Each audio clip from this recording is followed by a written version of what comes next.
What's up, guys? Dave DeSell here, your host of the Business with the Boys podcast. And as always, joined by my co-host, Landon Troyer.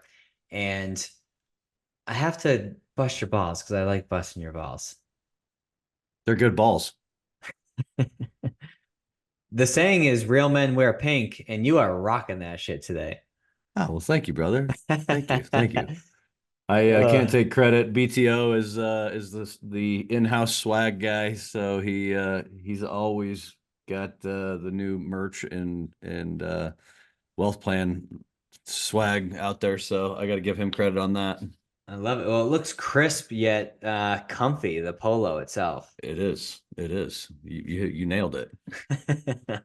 Well, let's rock and roll. So today we had a super cool guest, Josh Hannum, and he's an entrepreneur to put it lightly, but particularly as disciplines in real estate, service businesses, and in distribution. And I don't know about you, but it was reassuring. You and I, have our hands in a bunch of different things, and oftentimes we can be told, oh, you got a lot on your plate, you got a lot on your plate, and it's like, I feel like I'm good, but now that you're chirping in my ear, you know I might get in my own head every now and again. But he's someone that, I mean, I lost track throughout the conversation, but has his hands in 6 or 7 different successful businesses.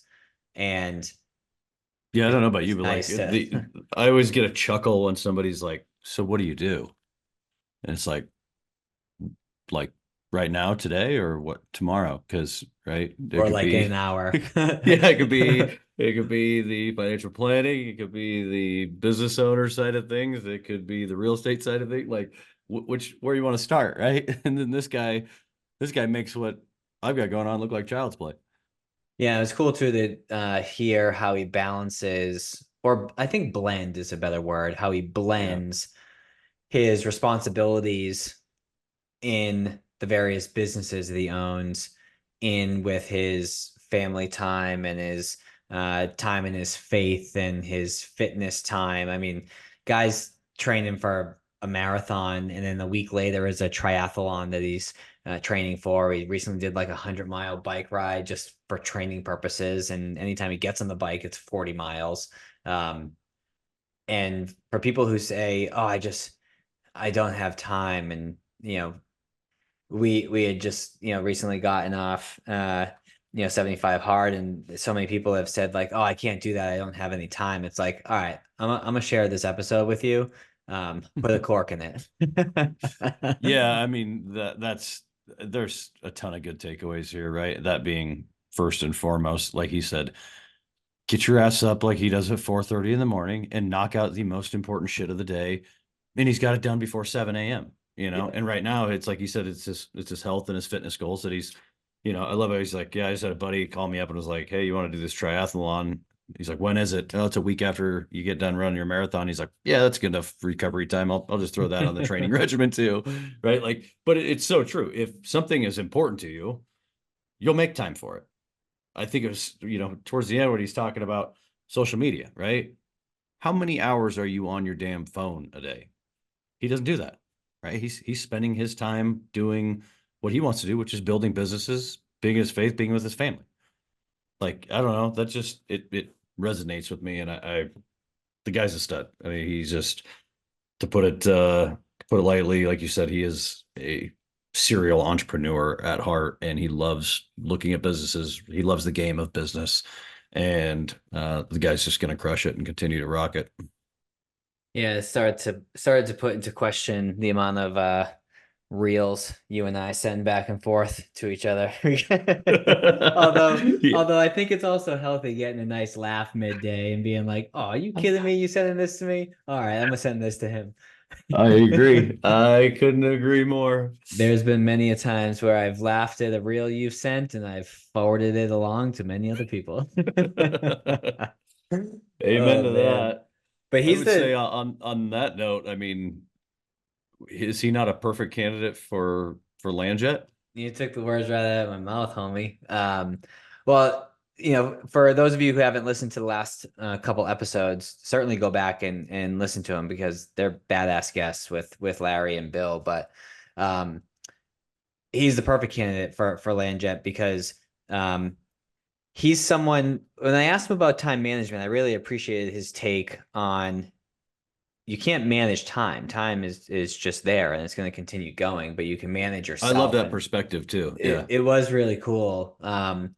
In addition to that, you can, and I can't think of a word or a phrase better than manage time. So forgive me in advance for going back to that. But think about how much time you can waste driving yourself from place to place when you have a business or multiple businesses like Josh does. Whereas a company like Landjet will drive you around. And at one point in the episode today, he talked through an energy audit and a time audit and figuring out what are you doing in 15-minute increments and what's the value of that activity that you did. I'm willing to bet that if you're doing that and including driving in that, that's a low value activity that could be reallocated to do something else to generate more revenue. So he is a perfect candidate. And the type of person he is a perfect candidate for Landjet. And just want to say thank you for Landjet, frankly, taking the chance on us. This episode is brought to you by Landjet. They're paying for the production of this show.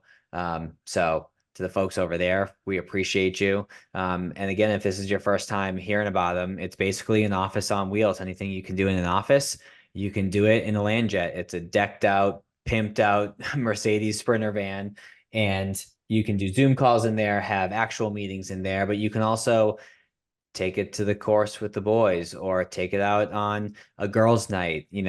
I feel like more and more, the more people that we come across, Landon, less people are drinking, but when they do, let's be safe about it, right? So you I mean, can even take them if you're out for not, that right? too. Like you and I are also in the relationship game. And I think everybody that owns a business or is in a higher end professional space should be investing in relationships. What better way to do that, right? Have an impressive experience, someone Mm-hmm. who's going to drive you around, be able to spend quality time with a client or with friends, socializing in the back on your way to a concert, on your way to a golf trip, on your way to a spa day, ladies, or gentlemen, 2024. So, it's just a great experience all the way around. So yes, thank you to Landjet Omaha, and be sure to send them an email, which David, you can fire that in and tell them that we sent you. Yeah, it's omaha@landjet.com. And if you mention business with the boys, you get 10% off. But with that said, let's go hear from Josh and his impressive yet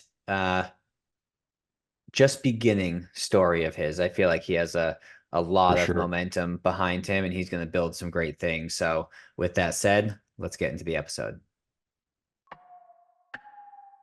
Whoa. Who knew I would make it this far? They hated, they never believe me. Yeah, I would never drop the ball. I know I make it look easy. Yeah, Mayweather with the defense. I don't care what a critic got to say. I got them picking up the pieces. That to me, you really playing with your life. I'm about to come and run it all back. So, Josh, before we hit record, you're just talking about you're training for a marathon and a triathlon. I got a two-part question. When is it? And have you done either of those before?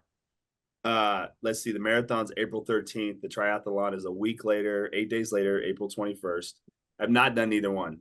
Not yet. Not at all. And you're being incredibly proactive. That's, what's that, 10 months away, something like that? No, what did I say? Did I say April? Yeah. Cut that. July. We got 4 weeks of the marathon and 5 weeks of triathlon. We're July. not Oh cutting my that. God. We're not cutting that because that's a marathon and triathlon brain fart right there. Oh, dude, that is a brain fog. Like I literally this morning, let me tell you something about training when you're out running, because I'm running outdoors most of the time, right? I don't even own a treadmill. We have a treadmill at the gym. But when I was looking out the door, it's 20-mile-an-hour winds coming out of the south, and my normal 10K starts going south. I'm like, shit, I may want to go to the gym today. But I ended up doing it. It wasn't horrible, but man, when the wind's blowing in your face, I call it running into the fan. Oof, that's the worst. What prompted not just wanting to do a marathon, but also a triathlon and doing those two things pretty close to each other? What kind of triggered that? Well, the marathon I've always wanted to do. I've trained a couple of times for it, and just some life circumstances couldn't get it done. Some injuries, things like that. And then, so my wife and I started our calendar at the beginning of the year. This is something that we just started this year. So we wanted to lay it all out. And I was like, I'm going to get a marathon done this year. I'm going to lay out all the training. And we laid it all out in January. And then my buddy called, I don't know. His name's Eric. He called me sometime around March, I want to say February, March. He's like, hey, I'm going to do the Omaha Triathlon in July. You want to do it? And I'm like, well, shit, I'm never going to be trained up with the marathon. Like, what's the difference? I like to ride my bike anyway, and I ride all the time. So, yeah, I was like, sure, let's do it. When is it? He told me, I was like, it's only a week. I'll have plenty of time to recover. So I shortly quit drinking after that. and that was one of the best decisions I made this year. Not so did you have like the bike and everything already for, I mean, I'm assuming you have to have like a race legit one type bike. Yeah. Yeah. So, I mean, I have a gravel bike that I really like, and I have a road bike that I've had for years. Right. So that's what I'm going to use. I'll put my gravel bike up against any of these guys' try bikes. Right. But I'm going to end up riding my road bike anyway, cause it's lighter and faster. But no, I didn't go out and spend $3,000 or $4,000 on a bike. I already had him. I've been riding my bike for years, right? Since probably I bought my first one in 2006, 2007, right? It's just one of those easy things to do, keep in shape and all that stuff. So I've done shit. 3 weeks ago, I just did a 100-mile bike ride, right? I just love doing that stuff. So it's an old you're a guy that likes the mental mindfuck side of things, just to go out and prove that you can do it. And hence why you're here and we're having this conversation. I'm going to pack some of that psychotic behavior that makes you a badass entrepreneur. You're probably right. Yeah, you're right. It is. It's a mind over matter thing, man. When you're hitting 20 miles on the run and you're at 100 miles on the bike, man, it's just like, you just got to grind through it. So have you come across, I'm guessing the answer is yes, but I could be wrong. Have you come across David Goggins' book, Can't Hurt Me? Oh yeah. I've listened to it probably 2 or 3 times while running. So yeah, it keeps you going. I did a marathon, gosh, at this point 5 years ago. It was the Miami Marathon. And it was weird. I listened to his book, I listened to music, I listened to podcasts, and then I listened to nothing. Like I felt like I had to change it up. Like whatever I was listening to became monotonous and I needed to switch it up. So I don't know if you're wired similarly or if you're just good with silence, but that's one thing I had to be mindful of. Yeah, that's interesting. So the farthest I've run is the 20 miles, right? I've listened to podcasts. When I first started the training program, I was listening to your guys' podcast, but I got through them pretty quickly. Oh, thanks, bro. Appreciate that. It doesn't take long, right? So now, but when you're doing 20 miles, like there's not a long form podcast that I want to listen to for the whole thing. So I usually hit 2 or 3 of them, but the rest of the time it's usually music, right? Just try to zone out a little bit. So out of curiosity, how old are you? I'm 40. 40. Okay, well that disproves my theory, because I read a book and I'm totally drawing a blank on the name, and it happened to work out for me when I looked back, but it was this book that basically made mention of the fact that the majority of people that run marathons, do triathlons, like for the first time, skydive for the first time, they're in the 9th year of their decade. So they're 19, 29, 39, 49. And it's kind of like, oh, like I've been putting this off. Like I got to do this before I'm 40. I got to do this before I'm whatever age. And when I read that, I thought about it and I was like, oh shit, I was 29 when I did the marathon. So then I just assumed that everyone was doing that. So we're a year off. Good news is, Josh, he thought you were 39. I was going for 29. Yeah. Dude, all this gray hair does not come at 29 years old. No, I hear you. When I first started training for the first marathon, I was like 37 and 38. So I was in the later part, right? But then I tore my meniscus and had a couple other things happen where just couldn't get it done. And so it's just, now I don't care. I'm 40. I'm doing it when I'm 40. I'll be 41 this year. So I'm probably in some of the best shape of my life right now, actually. So that is pretty cool that there's and actually Landon, obviously you know him, and Josh, you probably listened to his podcast, Josh Kosnick, when we had him on. He's, I want to say, I don't know, call it late 30s, early 40s. I don't know exactly, but I think he's in the early 40s. I think he's 3 years older than me, 41, 42, maybe. But he's cool. Yeah. shredded. But he's shredded, and he said something similar recently. He's done 75 hard. I think he's in the midst of phase one or just finished phase one. But yeah, he's ripped, and he's like, yeah, I'm in the best shape, which is crazy because He played college football too.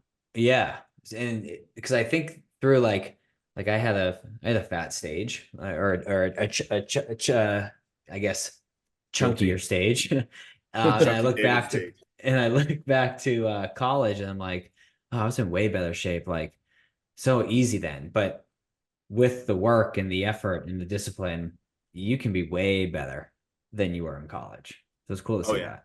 Oh, absolutely.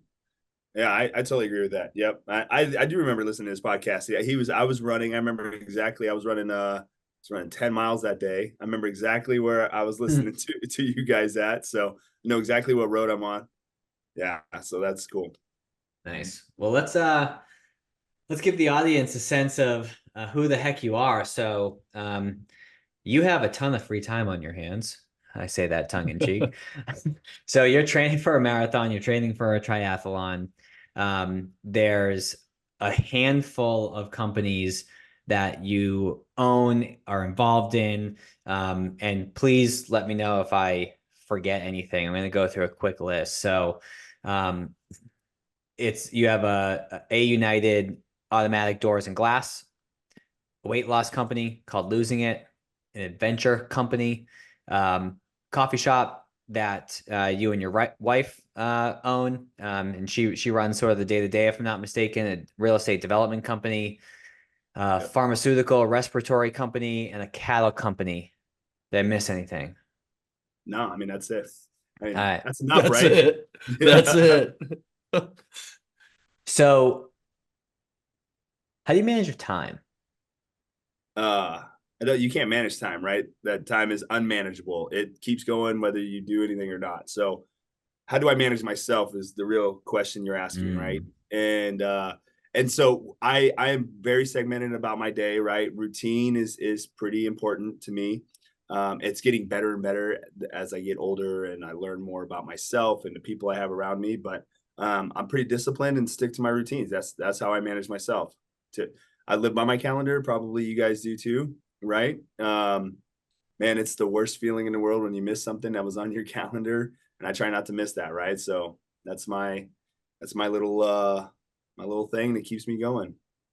So how psycho are you with your calendar? And I say this as I'm looking at mine, right? Because he's a So, psycho, Josh. because I'm a psycho. So I have my wake up time. And when I wake up, it's wake up, water, daily devotional, journal, coffee. And then I have time set aside for working and planning for the day, the gym. I have cold shower scheduled, a little bit of flex time for 30 minutes of just like eating something, meetings, the things that I'm doing there, like short of taking a dump, everything's in my calendar. Okay. Yeah. And that usually happens during my flex time. Um, but but my point is, Josh, I guess my question is, for me, a lot of people, including my wife, will look at this and be like, "Oh my gosh, you have no freedom." But for me, this provides freedom to me because I don't have to think about what I'm doing during the day. How regimented are you with your calendar? Like, what are some of the things that you're scheduling for yourself? Yeah. So I'm probably not that regimented, right? So I do have my routines just like you do in the morning. It's not necessarily scheduled, right? But I'm up at 4:30 in the morning. I get my stretching done. I get my coffee in. I get my dump in. I get my workouts in right away because right now, here's the thing. I was thinking about it today too. I've been thinking about it a lot lately. Is that your highest priority project is always going to be first thing in the morning, right? And it could be work or your personal self. And right now, it's my personal self. So I'm getting my workouts in, I'm getting my runs in, and I'm done with all of that by 7 o'clock, right? So then I get ready for the day. And then what's on my schedule that's important is like all of my key meetings is on there, right? So like I have to be at this podcast at this time, right? And so those are on there. And then I have a secondary reminder system that's like, you need to get these done throughout every day, right? So I have like, it's just, here's a task. You have this until this time to get it done. It's the most important task. You do that next, right? So in my time, in my calendar, that's when I'll get it done, right? And so, and then I quit every day at like 5 o'clock, no matter what, right? So my family's important to me, my wife and my kids, and so I quit at 5 o'clock, and I just, from 5 to 8 is my time that I can just do whatever I want to do, right? So it's very rare that I have anything go past 5 o'clock. But sometimes I do, but it's rare. And then that's kind of my flex time, right? I get those 3 hours, spending with my kids. You know, they have their activities. My wife has activities. I have activities, right? I like to golf in the evenings and stuff like that sometimes. So that's kind of how I do it. I'm not that anal, right? It's like key points. They're on there, blocking them out. And then I got my other list that says, get these done. And sometimes I get them done in an hour. Sometimes I get them done in 20 minutes. You know, I got this envelope in front of me. I had to finish up the paperwork inside of it right before this podcast. It's like my paperwork needed to be done before I started this podcast. I thought it was going to take me an hour. It took me 12 minutes, right? So it's amazing how that works, right? So, yes, it is. So you're not to the point, Josh, where like you're working on A1 one day, or Monday, Tuesday, you're working on the cattle business on Wednesday. You're whatever comes up, you're dealing with it as it comes up. You don't compartmentalize businesses per day. No, I'll have key strategy meetings for businesses each day, right? So Tuesdays is the adventure company and the weight loss company. Fridays is A United. Wednesdays is the coffee shop and my development company. And then Mondays and Thursdays are kind of open. I call them project days, right? But I'll have those key meetings will always be in there, but I won't be like, hey, I'm at A United today for all day Friday, right? Like if I have a project I have to do at A United, I'm going to be there on my project days. But I have been segmenting my week out a little bit differently now. I still have those key like strategic leadership meetings are still on those days, but then I'll have my project days are Mondays, Wednesdays, and Thursdays. Okay. And then my meeting days, so I'm meeting with other people, you know, having conversations, this type of stuff. I do it on Tuesdays and Fridays just because it kind of naturally works. And then I work Saturday mornings too. So I usually Saturday mornings are like a day for me to manage my own project day, right? I get to send the kids up to the grandparents for a few hours in the morning, and then I just put my head down and work, right? And sometimes it's just putting out fires, working in the business, and other times it's working on the business. So, and I forget the exact saying, but the premise is, you know, the average millionaire has, 6 or 7 streams of income. And then there's people that say, yeah, but they get good at one thing, or they pick one thing that they get really, really good at, and then they expand from there. What was your journey like? So bring us sort of back in time. What was the first kind of legit thing that you did out of school? And how'd you ultimately get to the point now at 40 years old where you have your hands in multiple different things? Yeah. Okay. First legit thing out of school. So I started a company, a custom haying company, to feed cattle and horses. So I did that while working a full-time job. So that was my first like step into the business entrepreneurial world. I learned what a P&L statement was, right? I learned how to pay for equipment. I learned how to pay for my own fuel. I learned how to sell, right? I never had hay just sitting there for very long, right? Because I had to sell it because I had to pay bills. So that was like my first legit thing. It wasn't very profitable. It was fun. Like I go running now out in the near like alfalfa fields and stuff, and I miss that. I miss the work, which is kind of funny to think about. But it was, yeah, that was my first legit thing. And I did that while I was working for A United. So my dad started A United. That was my step into my first real, I shouldn't say real job. My first real job was at Gold's Gym back in the day on Maple Street, right? So if you're familiar, Landon, if you're familiar with the old Golds. So sure. anyway, but I left, got out of high school, started that, and then I worked full time as a service tech, right? So that was my first step into business. And what I realized is that I like doing all kinds of stuff, right? I like using my hands. I like using my brain. I like using my mind. I like selling stuff, right? But I also like providing a service. And so, kind of fast forward a little bit. I just kind of touched on a few businesses here and there. Didn't really buy much real estate. Didn't really do a whole lot for quite a few years until about 2010, and started just having all these ideas, right? And got myself moved up into the ranks of the company, so that way I can move into the C-suite and have a little bit more flexibility with my time, right? Didn't have to be at somebody's store fixing their door every day, all day, right? But even when I was, man, I was hustling on the phone and I was doing, anything I could to think of like what kind of businesses would work well. I put my hat in a ring for a couple of franchises that didn't really pan out. Looked at buying a couple of other businesses while I was doing it. Just nothing panned out, right? But I think I was just, sharpening my axe a little bit, right? Just learning how to underwrite businesses, learning what does it take to be a successful business.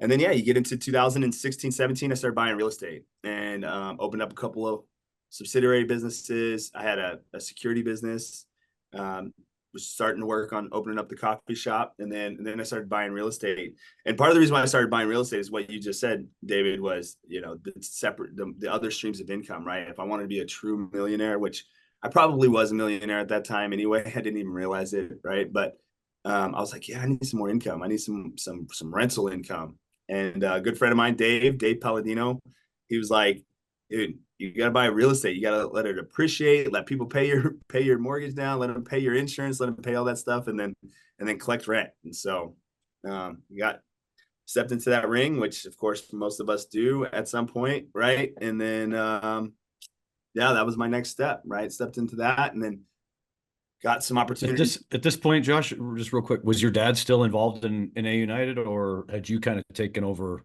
that business solo? Well, I took over as CEO, CEO and essentially president at around 2018. But Dad's still in the business. He's still a big part of the business. He's an estimator and project manager. He loves that.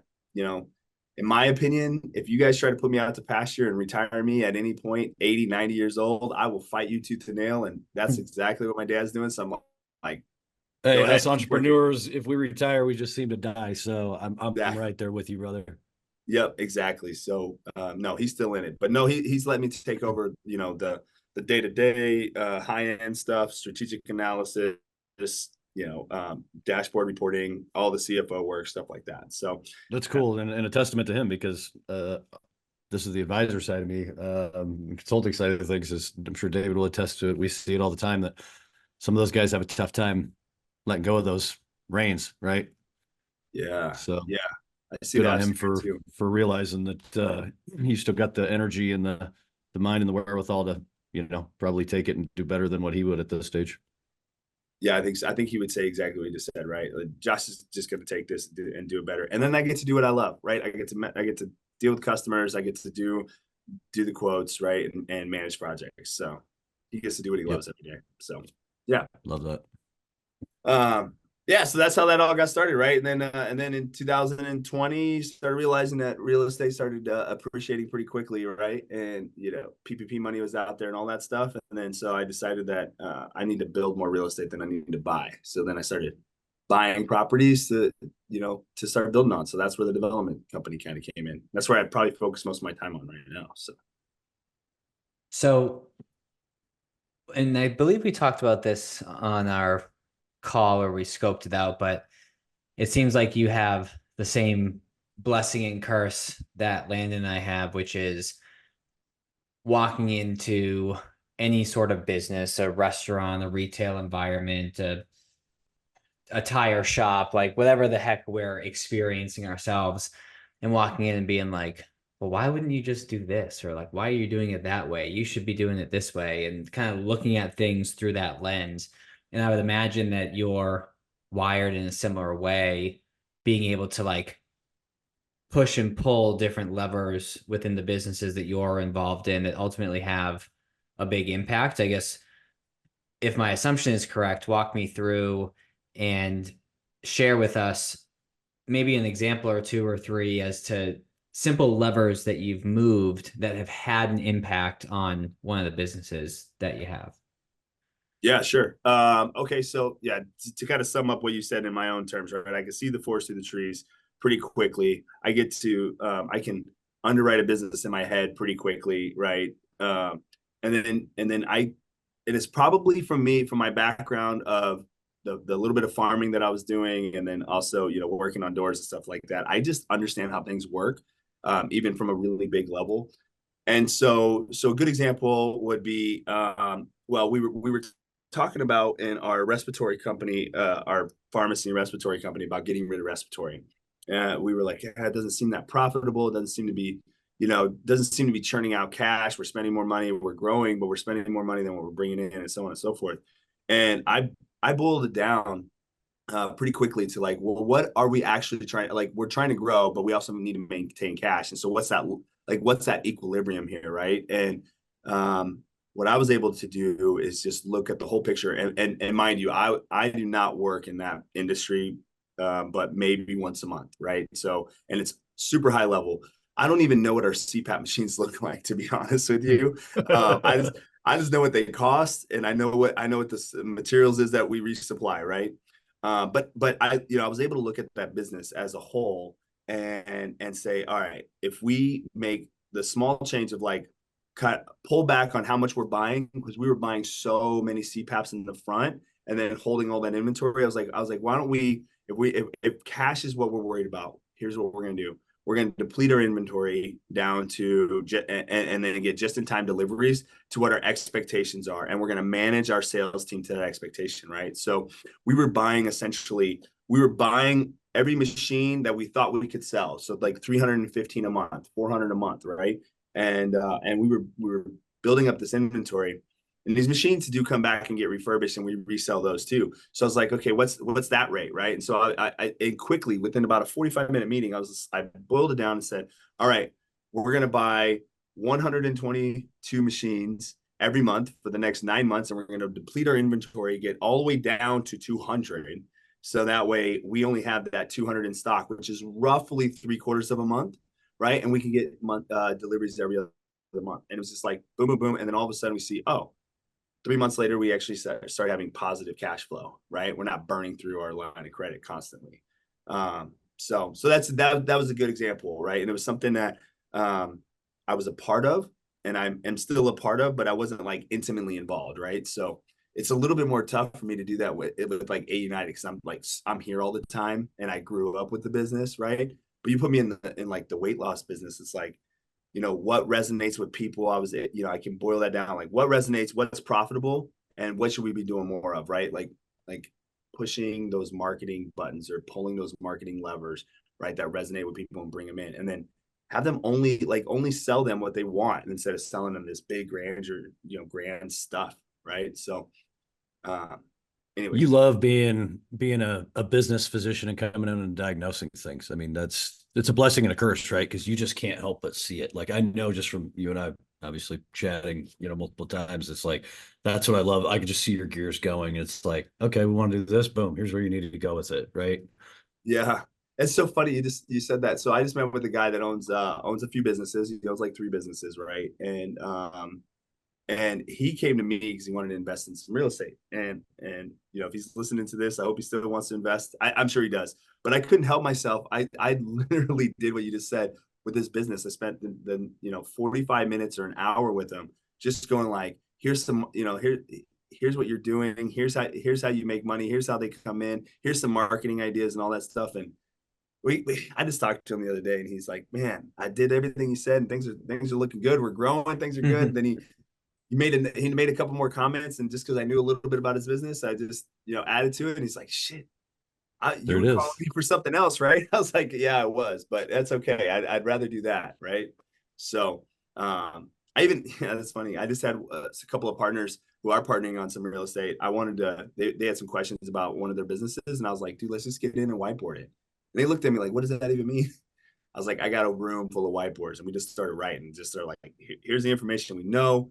here's what we're trying to get to. Now, what are our choices? What can we do? And what does that look like? And just doing, high level math. I just love that stuff. That's just like, that feeds me. I'm getting excited just talking about it. So You're preaching. We are three peas in a pod over here. Cause yeah, same thing. I got 3 years worth of tax returns on a business valuation I'll be doing as soon as we jump off of here, and just digging in and seeing how we can, maximize and go.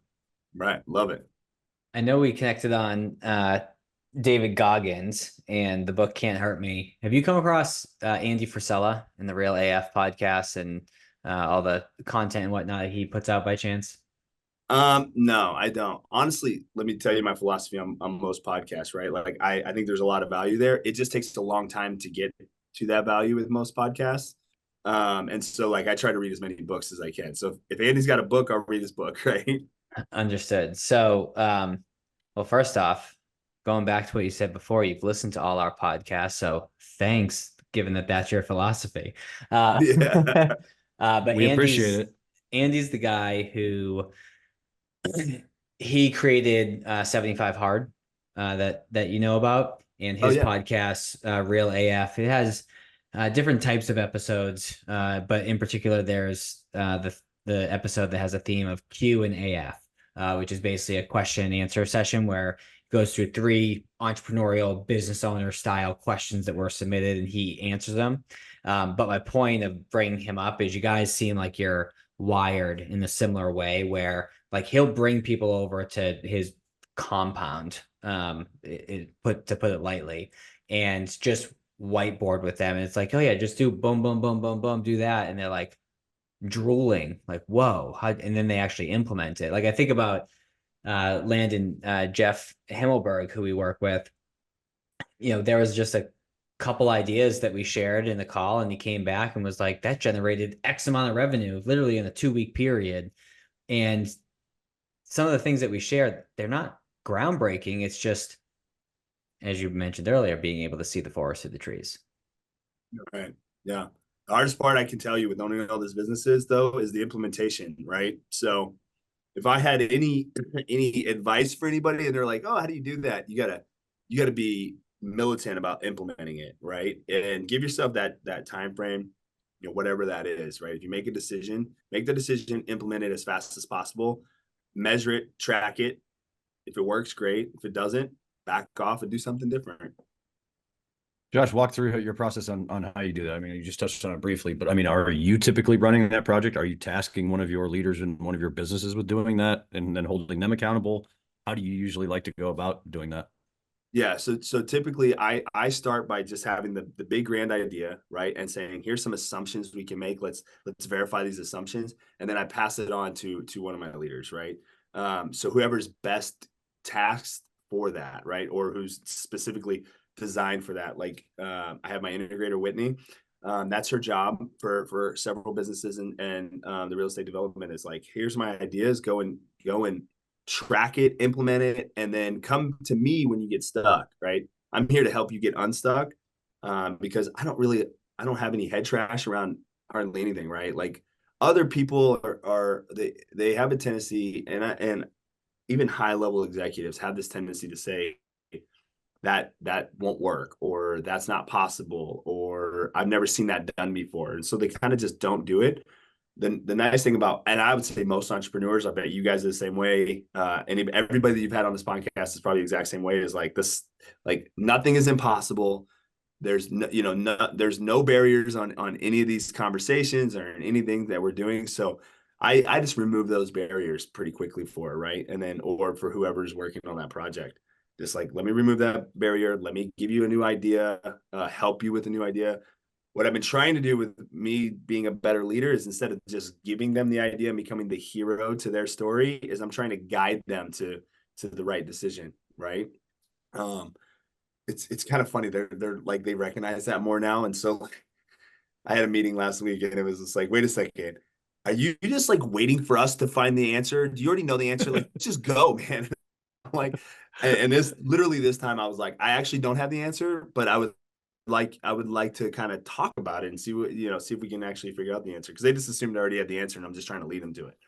But I have been trying to do that more, right? Give them the opportunity to And that's hard, right? I mean, I know it is for me because you do, as a business owner, you just want to go.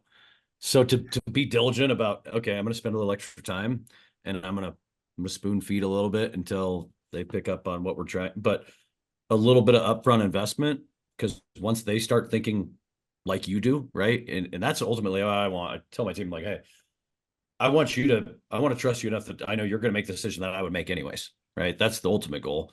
So, kudos to you for doing that, because it can be frustrating. It's like, just do it this way, right? And go. But Yeah. you got to get them to where they can make that decision themselves. Yeah. Well, there's some nuances to that, right? You're right. As far as I'd like them to make decisions. Do I want them Or to even make ideate, decisions? right? Like, yeah. Yeah, exactly. Like, think through the whole thing. So there's that. I want them to be able to think clearly and think logically and kind of think more like me. But do I want them to make my decisions? The answer is no, because that's what I'm here for. But what I do also want out of the whole thing is when I'm leading them to these answers, is I want them to own it, because when they come up with an answer, now we have to create a process. If I just come up with it and I put it onto their plate, like, I own it. I still own that. That's my food on their plate. Where if they came up with this idea, they harvested it, that's their food on their plate, right? So then they own that, and they're more likely to be successful and to kind of follow it all the way through.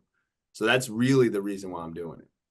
I love that. And actually, that makes complete sense for sure. Josh, as you're talking, I can't help but think, as you're walking through that scenario, and then particularly you use the word integrator.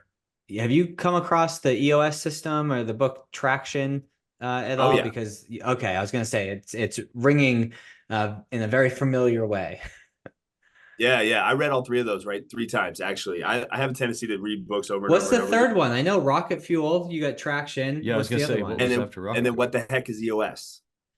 Oh, Ah, The book is called What the Heck is EOS, right? So I think that may have been the first one that came out.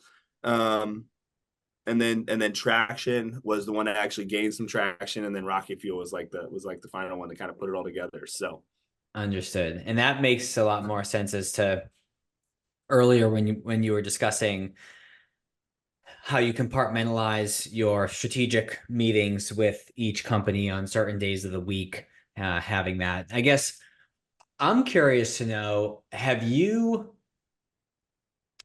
started, I won't say built, because you can build something that you buy, but have you started all these businesses, or have you bought into these businesses and built them from there? Or is it a combination? Like, obviously with A United, that was your father's company that you've integrated into and taken to the next level, I presume.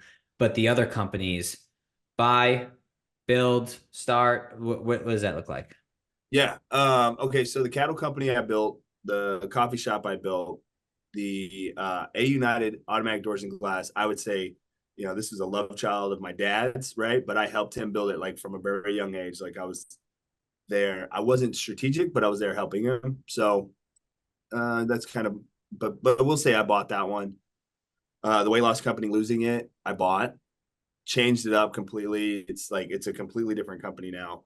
And then Elkhorn Outfitters, which is the adventure company, and I bought that. And that's also the baseline that we do is still there, but it's a very different company.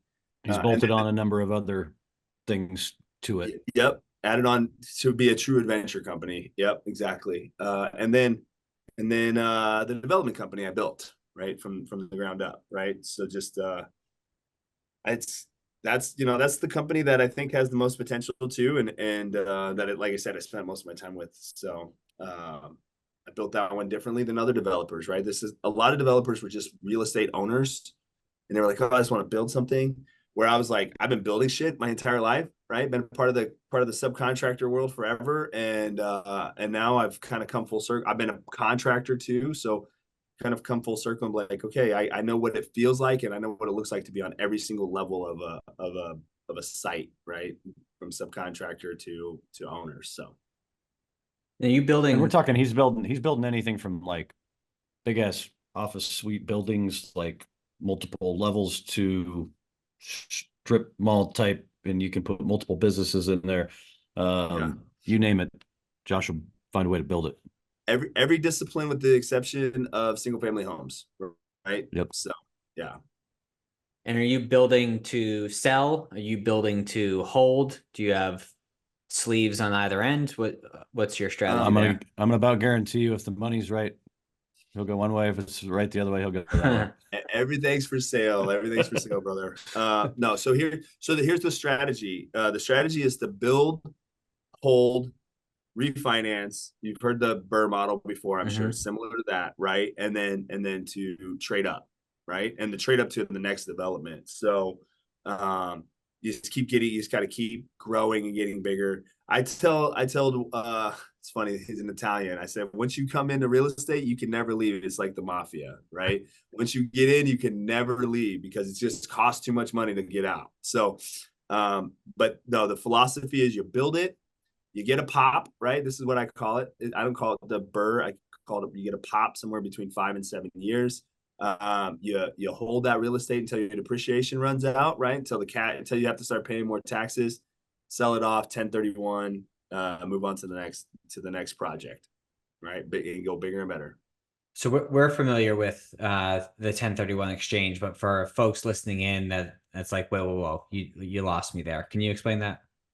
Yeah, it's just so the history of 1031 exchange was a like kind exchange, right? So if I took my cows to the market and I sold them for, I took full grown cows that are going to be a cow calf pair or whatever, that they're already bred, and I sold them for, let's just say, $1,000 a piece. I can go and take that $1,000 for selling those cows, and I can go buy calves, and I can go buy 5 calves for $1,000 a piece. I'm making all this shit up, right? But 5 calves for $1,000 a piece, and I don't pay taxes on that transaction. That's what 1031 was originally, a like kind exchange, and you could do that through stocks. You could do it through all kinds of different things. It's now been dumbed down to only real estate, right? So it's like kind real estate. So if you have 10 single family homes and you sell them for 10 million bucks and you go and buy an office building for $10,001, you don't pay any capital gains, and you don't pay your taxes on the depreciation you've already taken. So, and then you just keep rolling up, and you keep doing that until the day you die, and then you pass on that asset to your kids, and they get the stepped up basis, whatever the current value is. So, and then they sell it all. And then they can sell it all. And in fact, I want them to sell it all and then trade up, right? Like sell it all, trade up, start your basis again, right? Because the depreciation's already been taken. So that's the name of the game. Landon, you and I have had this conversation. Like, what another thing I'm really good at, and a lot of my investors know me for, is like, how do I get creative and not pay a bunch of money in taxes? And how do I make money on my money, right? Like, I'm a big Grant Cardone fan. Are you guys a Grant Cardone fan? Yeah. Yep. That is your biggest liability. Most people don't even realize it. Whether you work for somebody or your own entrepreneur and you own your own business, that tax line item is huge. 30 to 40% just on income taxes, not to mention sales tax, use tax, real estate tax, on your property taxes, everything. Everything. So if you can start peeling that back and you can keep 40 to 45% of your money and you can make money on that, that's really what I'm about. So yeah, we accelerate depreciation as often as we possibly can. We stay within the laws of the IRS, but we toe that line as often as we can, so that way we can keep as much of our money as we can and grow our estate, grow our wealth. All my investors, can grow alongside me. So, do you envision, as you continue to progress throughout your career, do you envision yourself, how should I put this, refining your focus and removing yourself even more from the other businesses or selling to the other businesses and having a focus on one or two?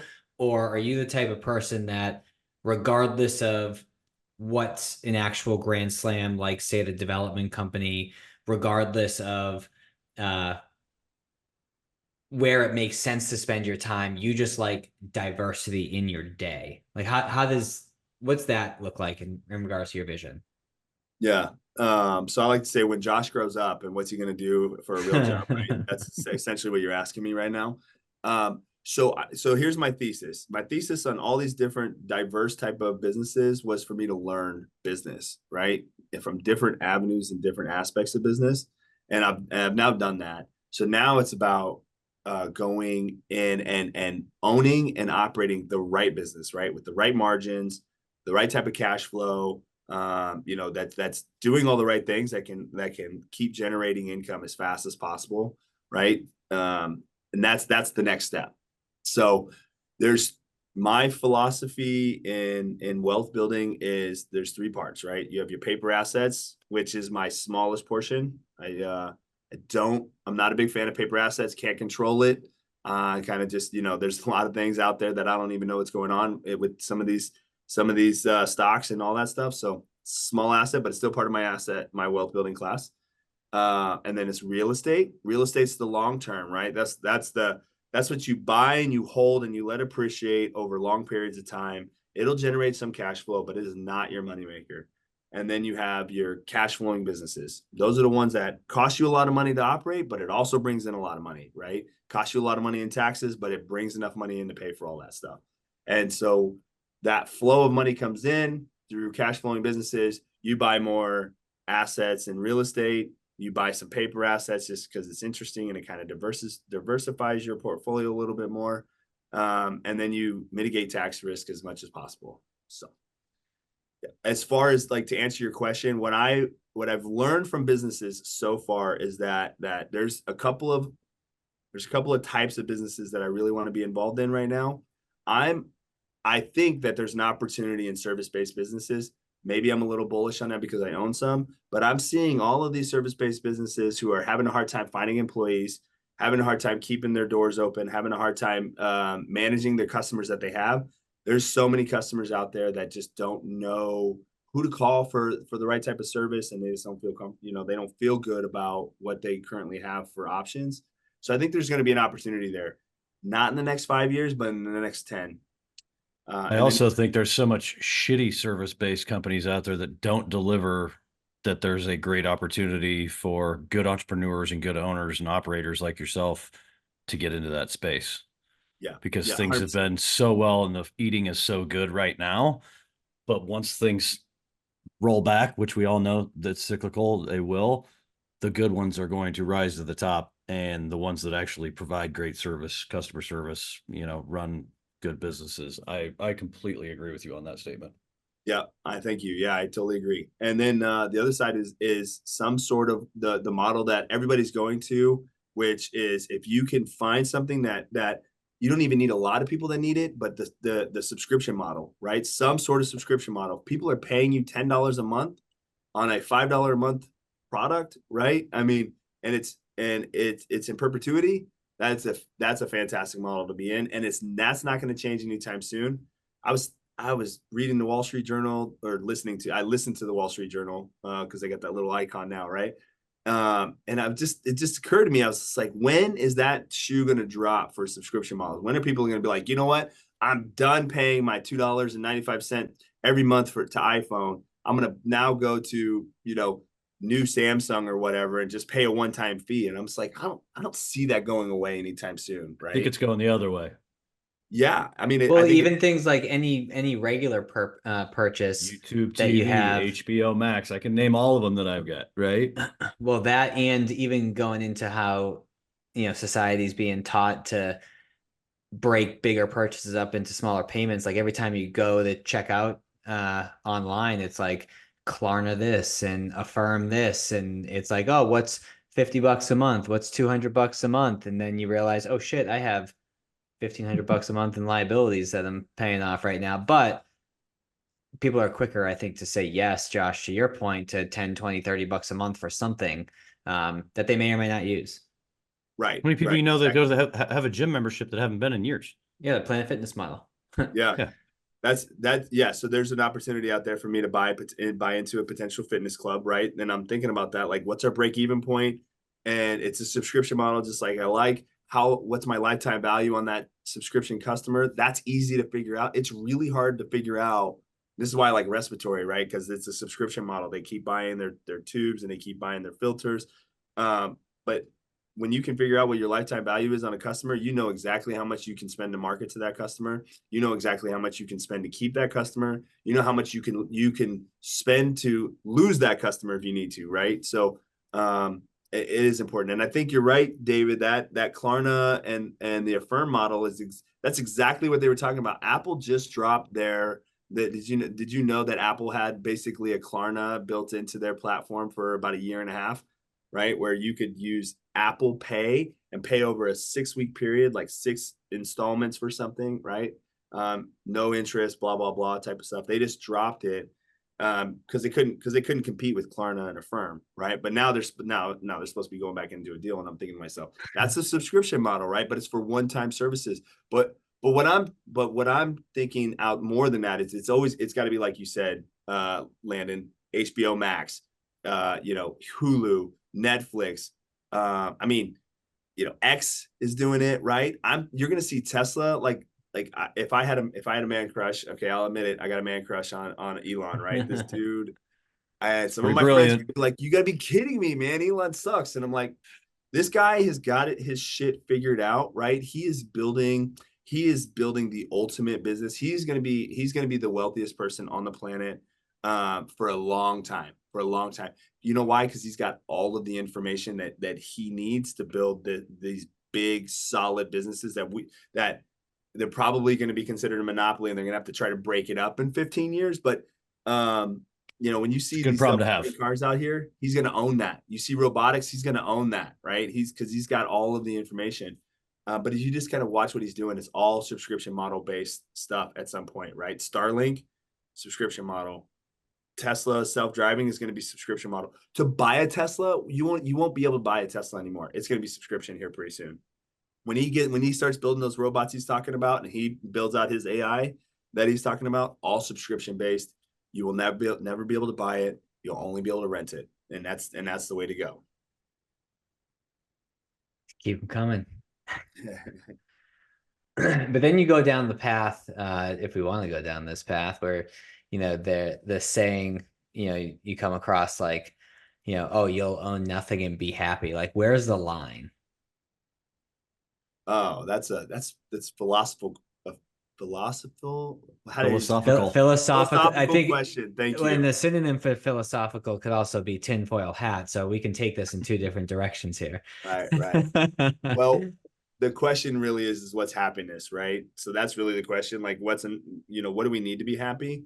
I'm a big believer in the Constitution and the pursuit of property at the end of the day, right? So it goes right back to real estate. If you want to pursue real property, but let's be honest, you're still renting that, right?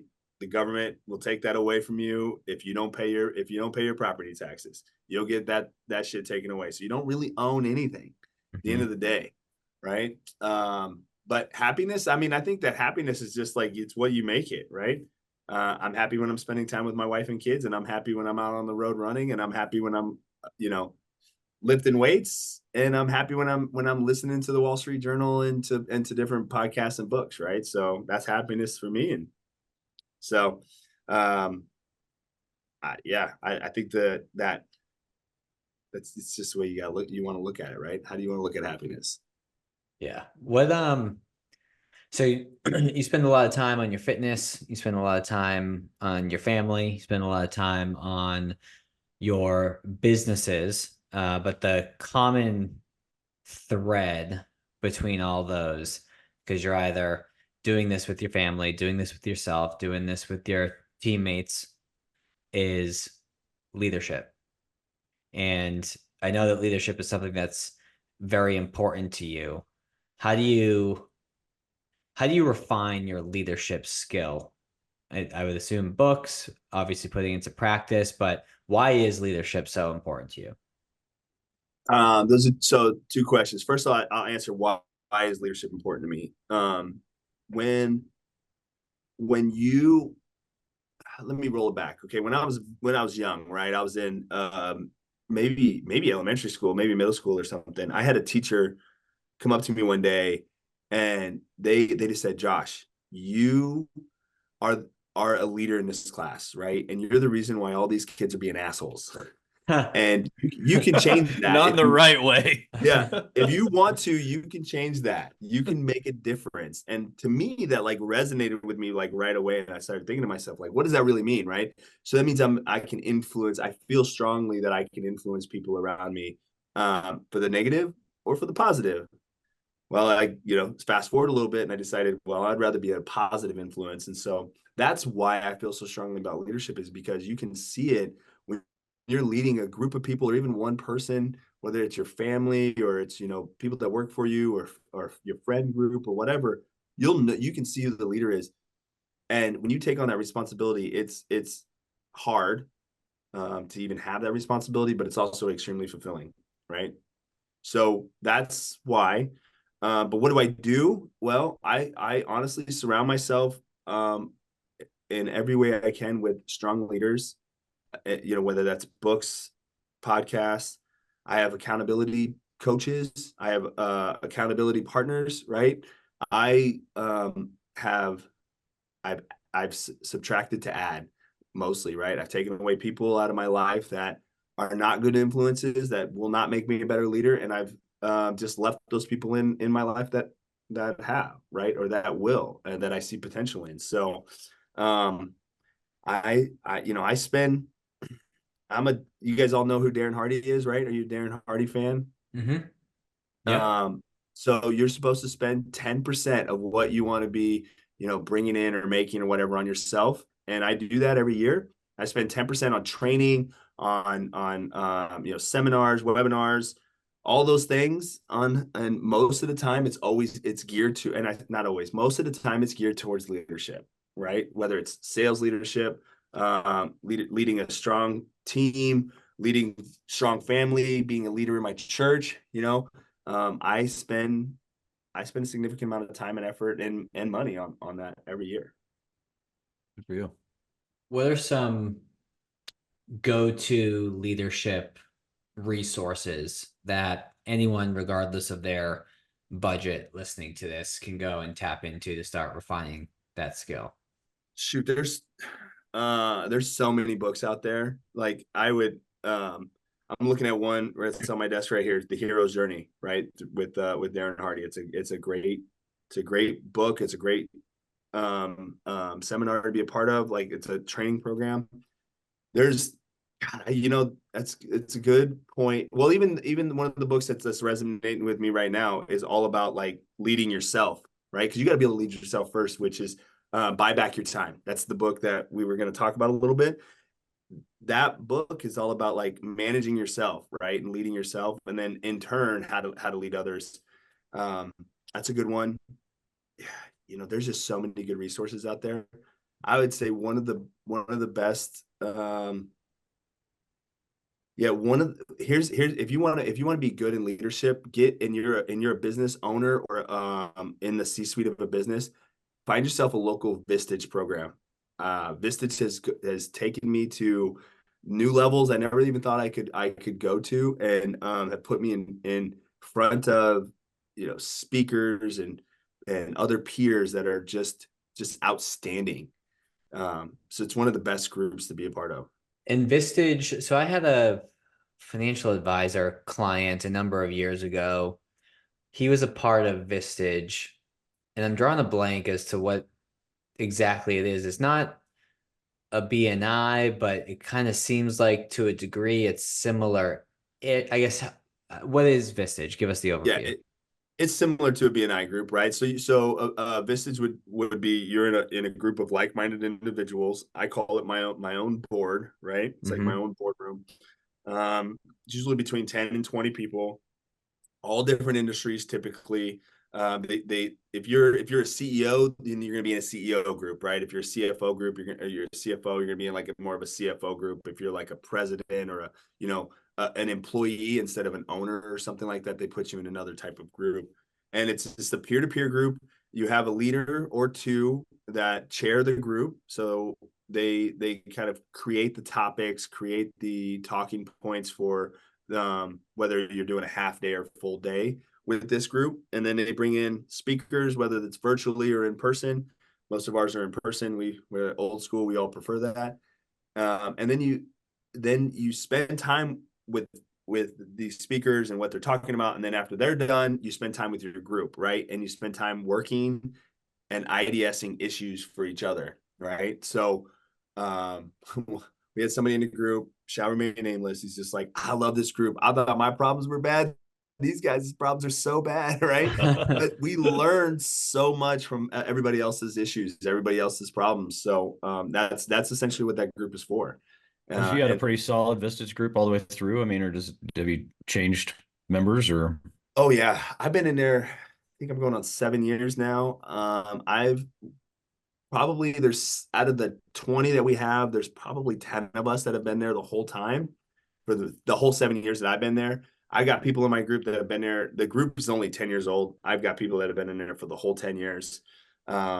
I've seen a little bit of turnover, not a lot, right? And it's usually people will turn over in the first year to 18 months. And then if they make it past that, they usually stay for quite a while. So, but yeah, I That's think good. There's some continuity there. Yeah. Well, I mean, that turnover is sometimes it's critical, right? And it's just different stages of people's lives. You know, it's expensive. It's not cheap, right? It's I'll just Yeah. tell What do you, you pay for it now? I pay $20,000 a year for me to be in it. I Okay. pay So $10,000 a year for my wife to be in a group that's similar to where her standings is, and I pay another $10,000 a year for Whitney to be in a group where she's similar at. to her. So I'm spending $40,000 a year on Vistage, right? Yeah. Well, and that it seems like it's a formalized mastermind. And what's, if I'm interpreting that correctly, what I like about it is, I forget what BNI is now, but it's like $700. So let's just say, anyone can join by and large. So, I mean, by charging 20 grand to be a part of it, like, you're filtering out all the BS before it even gets there. Because if you're not in it to win it, you're not shuffling over 20 G's. Right. Which is the issue I always had with like BNI. It was like I sat through a couple of those. I was like, yeah, no, bunch of Yeah. pretenders in here. I'll tell you that we also vet, right? So like you have to, even if you apply. So if you reach out to Vistage, there's no guarantee you can have a check ready. There's no guarantee you're going to get in. I remember we had one person visit our group. So we went before anybody enters, they always visit. Now, typically they ask us whether or not they want us whether or not we want them in our group or not. They didn't even have to ask this one time. This guy showed up. He was just like, I don't know. He wasn't a poser, but he was definitely like just a little too cocky, a little too arrogant. A little blowhard. Yeah, a little bit of a blowhard. And he left, and it was like everybody was like, "Nope, not coming in our group." Right? He's like, "You can find another group if you guys really want that guy." But there's a lot of people that apply that don't even get it to come to visit, right? Just because there's not the right fit. So, which is kind of cool. That's good too, right? We kind of it does keep the posers away. It does keep people it keeps people that don't really want to grow as a leader or as a business professional out, because we can see that pretty quickly. So It's cool to see how, as you dive deep into leadership, just the topic in general, the things that you learn can be applied in all facets of life and not just leadership in business. And you had mentioned this. I kind of want to bring it up to frankly learn from you as to how you lead in this setting. So you mentioned, trying to be a better leader at your church. So I think at the time of this recording, it was probably, I don't know, 4 weeks ago. I got baptized in the ocean in St. Petersburg, Florida. And it was such a cool experience to recommit my life to Christ when I am this age and not when I'm, 6 months old and have, no choice to do so. But I've been trying to get more, or I've been getting more involved with various aspects of my church. But the next step is leading. How have you led in your church? yeah, so that's probably the worst that I'm at, because I get to spend limited amount of time with the people at my church. And I say limited, only a couple, 3 hours a week. is the time I get to spend. But when I talk about leading in your church is not leading from the front, not leading from the top, it's leading from the bottom up, right? And that's probably, if you think about it, I don't know what denomination you are, but they're all relatively similar, right? Like the leader of the church is the pastor or the priest, or the minister, however you want to look at it. That's the leader of the church. But there's always those folks, and you could be one of them, that are leading from behind, right? That are making suggestions, and that are influencing people to be better every day, right? And that's what that means when you're a leader in your church, is that you're spending time with people that need it, or that aren't necessarily asking for it, but you can tell that they need your time, whether it is the pastor or the minister or whatever you want to call him or her in your church, or somebody else, right? It's a delegate, or it's a new member or something like that. You're spending the time to cultivate them, to kind of mold them to be a good steward to that church, right? To that community. And that's all that means. It doesn't mean that you have to run it. It doesn't mean that you have to make decisions. It doesn't mean that you have to, bring financial aspects to the table, or none of that. It just means that, like, you, especially in your church, is that you embody your faith the way that Christ wanted you to, right? And you use that to help out the people that are in need, right? And an example was when we just got a new pastor about a year ago. And he's from Montana, so it's a little different for him to be coming to Bennington, Nebraska, which is where we live, and that's where we go to church. And didn't know a whole lot of people, and so Dina and I took it upon ourselves to help introduce him to some people, bring him to a couple of family dinners that we had. And some of our family dinners kind of get a little out of hand. We have a big house, so we just have 30 people show up, right? Like no big deal, let's feed 30 people, right? He came to, him and his wife came to a couple of those, and just kind of got him comfortable with the situation, right? Because this is new for him. He knew what he was getting into, but still, it's hard. We know it is, and so that's what we decided to do, right? To help with that. So that's what it means to be a leader, right?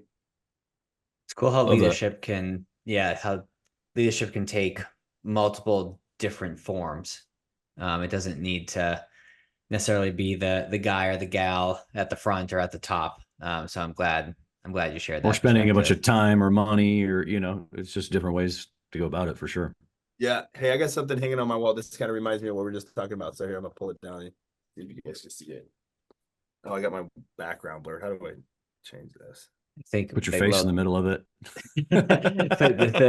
the carrot right by the video. You should be able to click that. Okay. See that? Right? That's the difference between a boss and a leader. Yeah. So for those listening in, it's a picture of essentially a mountain. The boss is at the top, sort of kicking people down from the top, whereas the leader is halfway up the mountain, pulling people up. I like that a lot. That's hanging on my wall in my office. Yeah, and it's hanging on my wall in my office, and it reminds me every day of what a real leader is, right? Love that. That's good.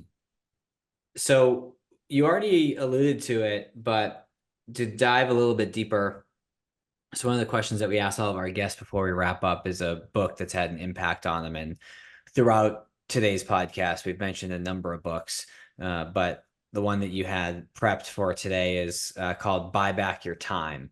And my wife's going to start to bust my chops because every time someone mentions a book that I haven't read, I buy it during the podcast. And the next day the book arrives and she's like, another book. And I'm like, we record one of these a week at least. Like, yeah, another book. So talk to us about the book, Buy Back Your Time. Yeah, so it's by Dan Martell. It's a relatively new book too, so it's kind of fun to read it now. I mean, some books are timely, right, where you can read it 20 years later and you're like, oh, that all makes sense. And then other ones you're like, the hell are they talking about? So maybe that's going to be this book. I don't know. We'll know in 15 years. But it specifically talks about like how we kind of got some of this conversation started. It was like, you asked, how do I manage time? And it's pretty frank with you, right? We don't manage time. We just manage ourselves. And it helps you understand how a billionaire, and that's with a B, a billionaire manages their time, right? And what they can do to manage themselves through time, essentially. And and it's kind of it's very, what do I want to say, academic, like, right? Because it's like step by step, like do this, do this, do Mhm. this. This is how you can do this. And so it's one of those that maybe right time, right place. But I started listening to it. I always listen to books first, right? I'm a slow reader, can't help it. I've been trying to be faster, but I'm just a slow reader. So the only book I read is the Bible, just because I can't stand listening to it. There you go. And but anyway, so but then this is one of those books where like I got it. Oh man, I'm gonna implement chapter by chapter. And it's just it's a great book to kind of understanding the little things you can do in life that don't cost a lot of money to help you manage yourself, so that way you can actually get all this stuff done that you want to get done, right? Like you guys mentioned, training for a marathon, training for a triathlon, run several businesses, still spending a significant amount of time with my family, having Sundays off so I can be with my family, right? Um, and going to church every Sunday. You know, how do you do that? How do you do all of that, right? And so this book helps with that. I'll also tell you something else that helps with this is recognizing when you're just not doing high value stuff, right? When you're sitting in front of the TV, watching the game, watching, College World Series is going on right now, right? You're sitting in front of your TV watching the game. You're not spending any time with your family. Recognize that you're not spending high value time if that's what's important to you. If it's important to watch the game, watch the game. If you're on your phone playing with Instagram or TikTok or whatever else social media that you have, right? If it's important to you, understand that you're spending an hour doing that a day or 2 hours a day, right? And you're not working on whatever you should be working on, right? Or you're not spending time with your family, you're working on your fitness. It's so funny when people are like, oh, it'd be nice to have that kind of time, right? To be running 2 hours a day. And I'm like, I spend no time on social media, right? I spend zero time watching TV. I spend, all of my waking hours on things that I want to do, that I want to accomplish. So that's part of it. But That's You, awesome. You're you meant good. There's a lot of well, takeaways right there for listeners. well, there is, I mean, think about, and I'm guilty of this, Landon. I'm sure you're guilty of this, and Josh, I'm sure you've been guilty of this in the past. But like, think about how many, Netflix series, that you've binge watched, right? And it's like, could that time have been spent doing something else? And maybe to you and your spouse and your kids, doing that is spending time together. So if that's the case, cool. But if you're saying, oh, I wish I had that time to build a business, I wish I had that time to, become more fit, but then you're also doing those things, start to evaluate, is that actually serving you for what you really want? And Josh, I don't mean to put you on the spot. I don't know when the last time or how long it's been since you read that book, Buy Back Your Time, but you mentioned there's some little things that you can do that don't cost a lot of money to be able to buy back your time. Do you have an example or two that you may be able to share? oh man, yeah, you did kind of put me on the spot. I know. Take your Not time. not kind of. He fully did. He fully did, right? I would the just what I said originally, right, was just recognizing where your time goes. The energy audit that it asked you to do in like chapter 6 or 7, I want to say, that is free for anybody to do, right? All you do is it's pretty simple. Is you do your time blocking 15 minutes. Sometimes you can set an alarm or whatever, and you start doing Mhm. it. Just the fact that you start doing it, you start getting better at managing yourself, because you realize like, oh, this is stupid. I'm not getting on Netflix, or I'm not getting on Instagram right now, or TikTok or whatever. But you segment out your day, 15 minutes, right? What did I do this day, including taking a shit, right? And I include and then you put a value on it, just like you would a Google value review, right? $1 sign or $0 signs means it's zero value. $4 signs means it's ultimate value. It's going to bring you money. And you put a value on it, and then then you energize it, right? Is this take away energy from me, or does it add energy, right? So you can do very low dollar tasks that add a bunch of energy. That's not a bad thing. That's a positive thing, right? And you can do, very energy sucking tasks that add a lot of value.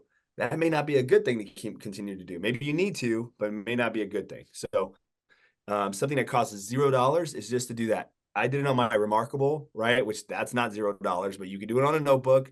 You can do it on, scrap piece of paper, back of a envelope every day, whatever, right? Put it on your phone. Everybody's got a phone. You can do it anyway. So that would be, that would be one of my biggest takeaways is if you just do that, like, where am I spending all my energy? Like, why am I drained at the end of today? Right? Like, I'm gonna get done with today, and I did all the things. I get to meet with people. That gives me so much energy.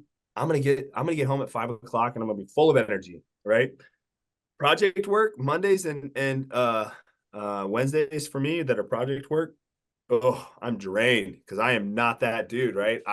I'll do it. I know it's important, but I don't get a whole lot of energy from it. So I know that Mondays and Wednesdays, that's why those are my CrossFit days, right? Because I need all my energy in the morning, and then I got none in the evening. And it's not from CrossFit; it's because I'm doing freaking projects, right? So nose down on the computer, sending emails, doing all that crap. So That's funny because we take clients through the energy audit, side of things as well, time audit, and then put them in a quadrant of, what do you enjoy doing and what's productive versus, So Yeah.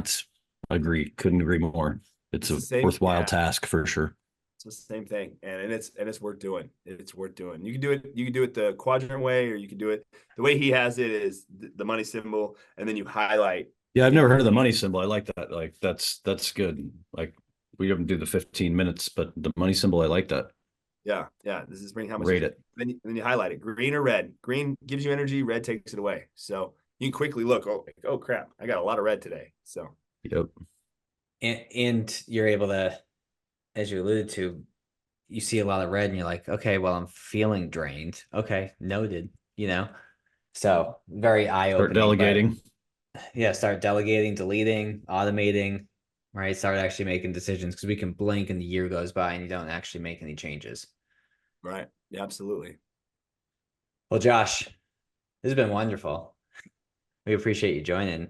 For those of you who are listening in, certainly an episode worth sharing. I would also say too, there's people who say that you need to focus on absolutely one thing. And there's people who say that you need to be involved in multiple things. And I think the reality is that neither answer is right nor wrong, but it needs to be in alignment with how you're wired and how you work best. So Josh, the perspective that you shared and having your hands in multiple things while having a team in place to help run and focus on your leadership skills to empower those folks to take the ball and drive it forward after you call the play, so to speak, is pretty cool. So this is certainly an episode worth sharing. And Josh, if people want to, I know you said you're not on social media all that much, if at all, but is there anywhere that folks can connect with you, or you mentioned real estate partners, like can people get involved in stuff, or how can people stay in touch? Yeah. So probably the best way is literally just email me. So I'll just give it to you. It's Josh at JEDM Holdings with an S, HOLDINGS.com. And don't worry, I won't be the first one to see it. I've got an assistant. She'll see the email. She will filter it for me. So, I'm not all that concerned about it. But yeah, if you guys want to reach out to me. That'd be the best way. Love it. Well, make sure to mention business with the boys. That way it makes it through that first filter. There you go. Yeah. Business with the boys. That's right. Yeah, shout out Whitney. She's the best. So yeah, she's awesome. So she's actually at Vistage today. Just so normally I get to talk to her on Tuesday. They're getting better. Yeah, she's out there getting better every day. So Josh, thank you for the time. This is great. Yeah. Appreciate it. All right, take care. Who knew I would make it this far? They hated, they never believe me. Yeah, I would never drop the ball. I know I make it look easy. Yeah, Mayweather with the defense. I don't care what a critic got to say. I got them picking up the pieces. That to me, you really playing with your life.